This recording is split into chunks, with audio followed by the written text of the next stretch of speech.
Thanks for tuning in and welcome back to the shop. As always, there's a lot going on here and it's been a while, but today I'm going to put some more effort into building the 60-inch mower attachment for my mini skid steer.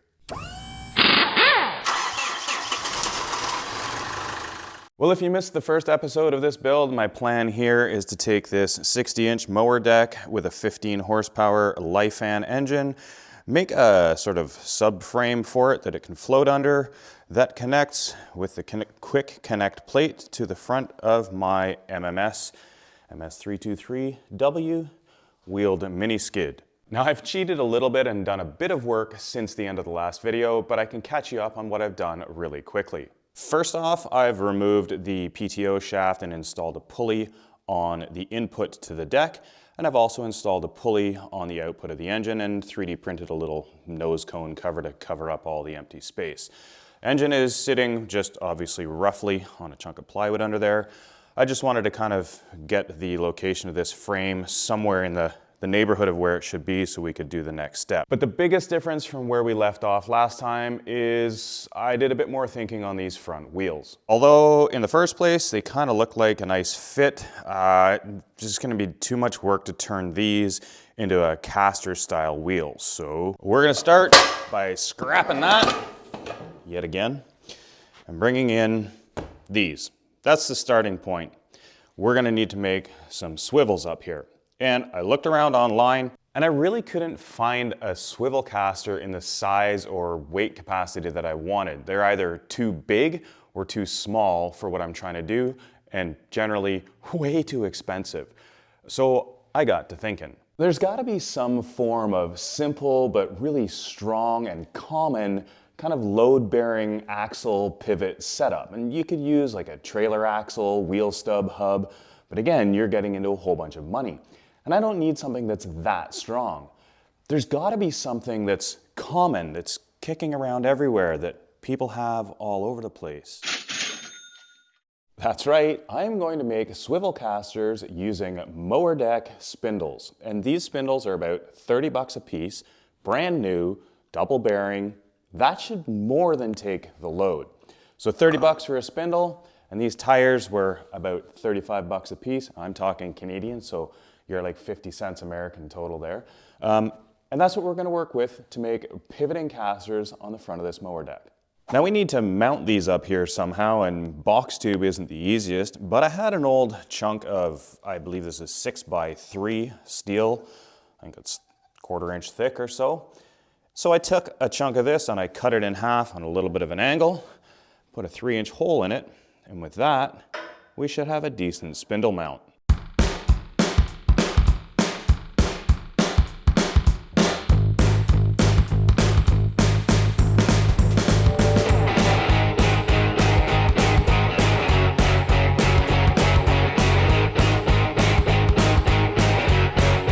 Now, clearly, I am not the best welder in the world, and that's not exactly the most expensive piece of equipment, and there were some struggles there for sure. I'm not sure if my ground cable is getting old and frayed or the liner in the whip needs to be changed, but I'd be welding along perfectly fine and it would just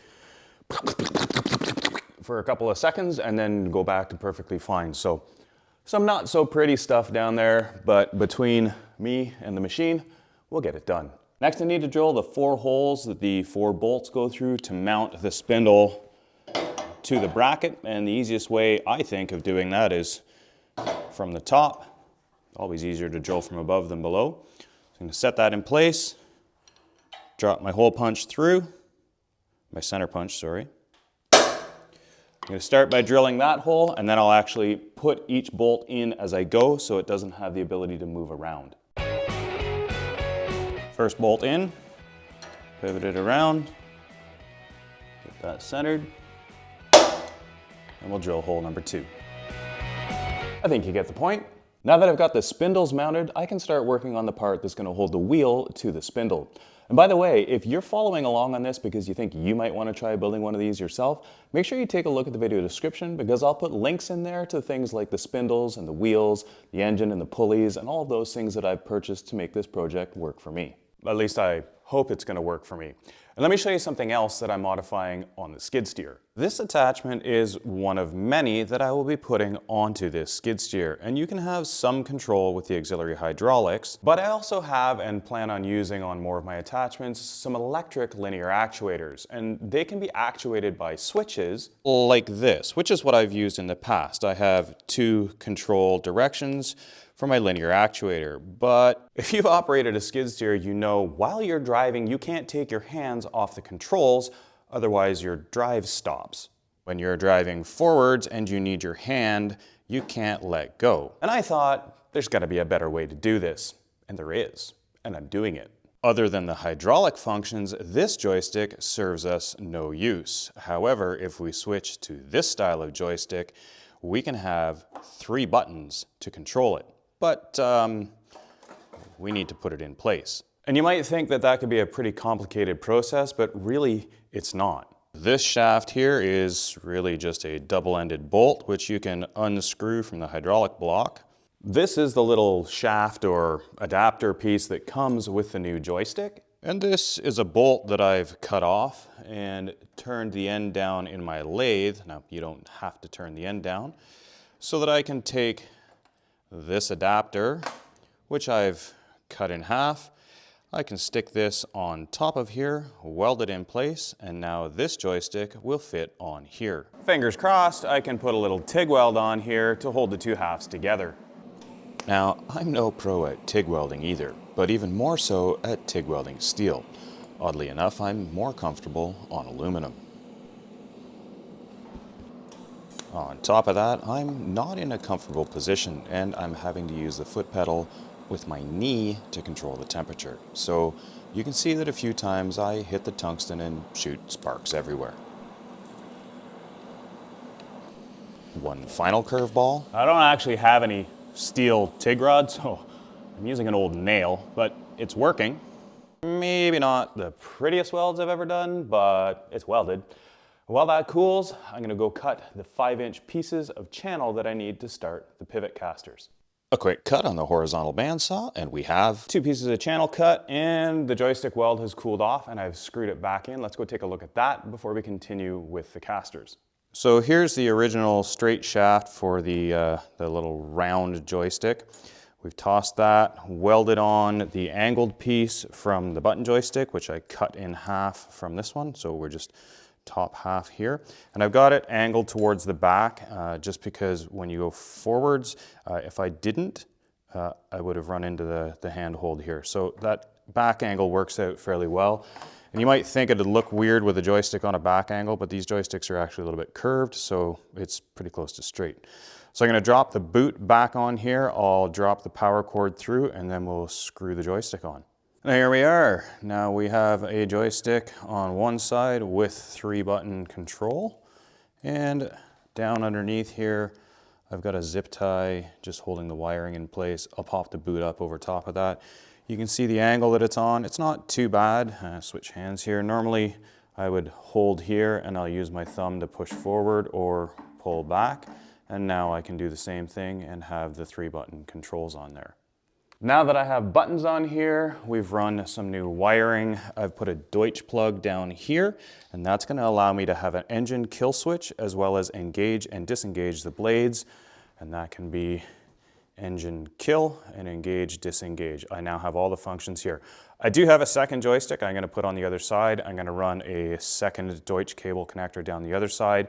As I mentioned, there's other attachments that I plan on building and they'll have more linear actuators on them, but that gives me the control that I need now to finish the mower. Okay, let's fast forward a couple of hours. I've cut my 5-inch long pieces of 4-inch channel, drilled 3 holes and mounted them to the spindles. I've also cut and drilled 4 pieces of 3/8 flat bar, about 8 inches long. That's a 3/4 inch hole in the one end. And I've tacked on some 1/8 inch spacers on the other end.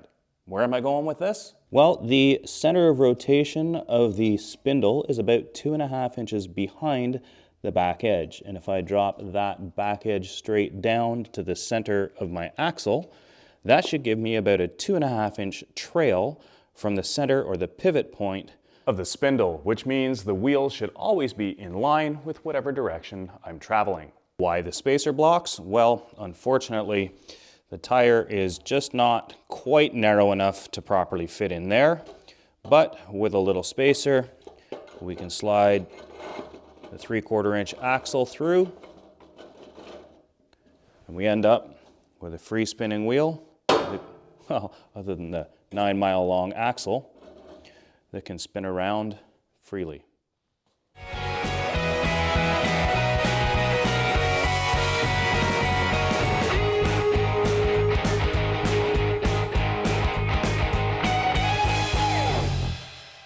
And just like that, we have 2 swivel castors on the front of the frame for the 60-inch mower deck for the mini skid steer. Now, when I say just like that, it has taken me almost all day, but it's done. Should we give it a try?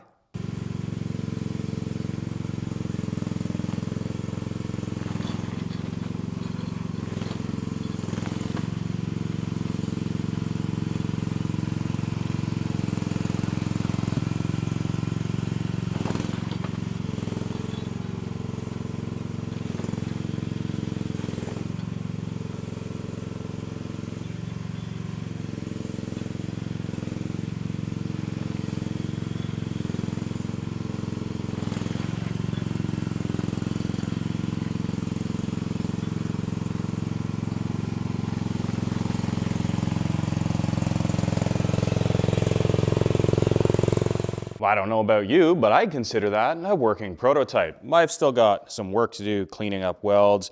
I'm gonna add a bit more of a gusset in the back here so that this has a bit of triangulation in it. Clearly I need to have more than just a loose axle shoved in there. But now that I have the front wheels sorted out, I have the height of the frame, now I can work on getting the engine mounted and getting the mower deck suspended under the frame. Also a successful test of this joystick. I actually didn't even think about it until after I was done. I didn't really notice the difference when I was driving. That means I can do the same thing here over there, and I will have 2 joysticks with 6 function control for electric components. But I'm not gonna get to the rest of that today, so make sure if you haven't already, you hit subscribe. Give us a thumbs up if you liked this video, make sure you check out the links in the video description, but most importantly, thanks for watching, and we'll see you next time.